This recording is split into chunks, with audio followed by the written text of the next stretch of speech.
بسم اللہ الرحمن الرحیم۔ السلام علیکم پیارے دوستو، جیسا کہ آپ سبھی کو پتہ ہوگا کہ بقرہ عید آنے والی ہے، اور بقرہ عید کیوں منائی جاتی ہے، اس کے پیچھے پوری کہانی کیا ہے، سچائی کیا ہے، ان سبھی چیزوں کے بارے میں ہم آپ کو پوری معلومات دیں گے۔ تو چلیے دوستو بات کو شروع کرتے ہیں۔ تو آپ جانتے ہیں کہ اللہ تبارک و تعالی اپنے بندے اور نبی سے بہت پیار کرتے ہیں اور اس کا امتحان بھی ضرور لیتے ہیں۔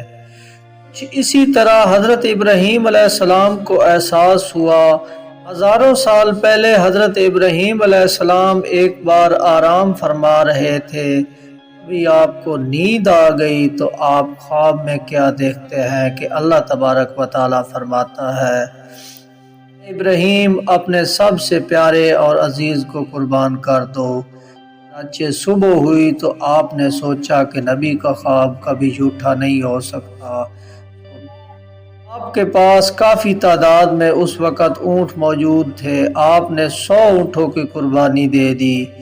اگلی رات غیب سے یہ آواز آئی کہ اے ابراہیم، آپ نے سب سے پیاری چیز کو قربان کر دو۔ دوسرے دن آپ نے 200 اونٹوں کی قربانی دے دی۔ تیسرے دن غیب سے وہی آواز آئی تو آپ سوچنے لگے کہ میرے سب سے پیاری چیز تو میرا بیٹا ہے، یعنی میرا بیٹا اسماعیل ہے۔ آپ سوچنے لگے کہ اللہ کہیں یہ تو نہیں دیکھنا چاہتے کہ میں سب سے زیادہ اپنے فرزند سے پیار کرتا ہوں یا اپنے خالق حقیقی سے کیا تھا۔ اب یہ بات آپ کے ذہن میں آئی تو آپ نے ارادہ کر لیا کہ اپنے عزیز کو راہ خدا میں قربان کروں گا۔ آپ نے حضرت ہاجرہ سے کہا کہ اے ہاجرہ، میرے بیٹے کو غسل کراؤ، نئے کپڑے پہناؤ، خوشبو لگا کر بالکل اس کو تیار کر دو، دولہا بنا دو۔ آج ہم اپنے دوست کے گھر دعوت کے لیے جا رہے ہیں۔ بی بی ہاجرہ خوش ہو کر اپنے بیٹے کو تیار کرنے لگی۔ حضرت ابراہیم علیہ السلام اپنے بیٹے کو لے کر فلسطین سے مکہ کی طرف روانہ ہونے لگے۔ ابھی شیطان آیا اور بی بی ہاجرہ سے کہنے لگا، اے ہاجرہ، تمہیں پتہ بھی ہے تمہارے بیٹے کو دوست کے لیے اس کے گھر نہیں بلکہ تمہارے بیٹے کو مارنے کے لیے لے جا رہے ہیں۔ حضرت ہاجرہ نے کہا، میں اپنے ابراہیم کو اچھی طرح سے جانتی ہوں، بھلا ایک باپ اپنے بیٹوں کو کیوں کر مارے گا؟ شیطان نے کہا، ابراہیم نے خواب میں دیکھا ہے اللہ کی طرف سے تمہارے بیٹے کو قربان کرنے لے جا رہے ہیں۔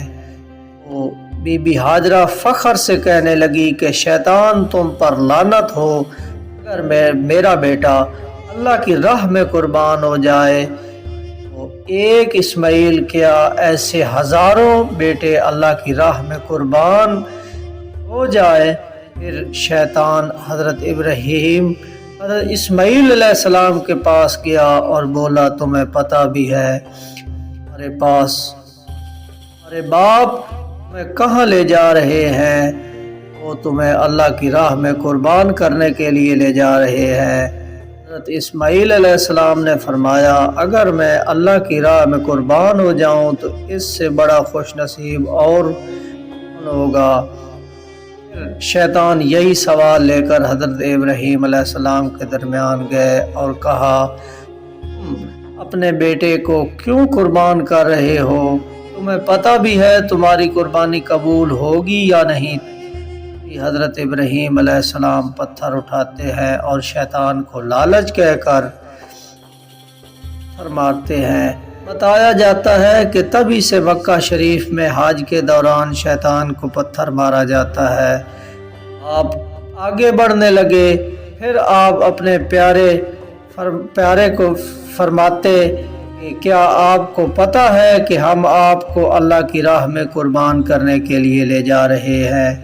حضرت اسماعیل علیہ السلام کہنے لگے، بابا، اس سے بہتر میرے لیے کیا ہوگا؟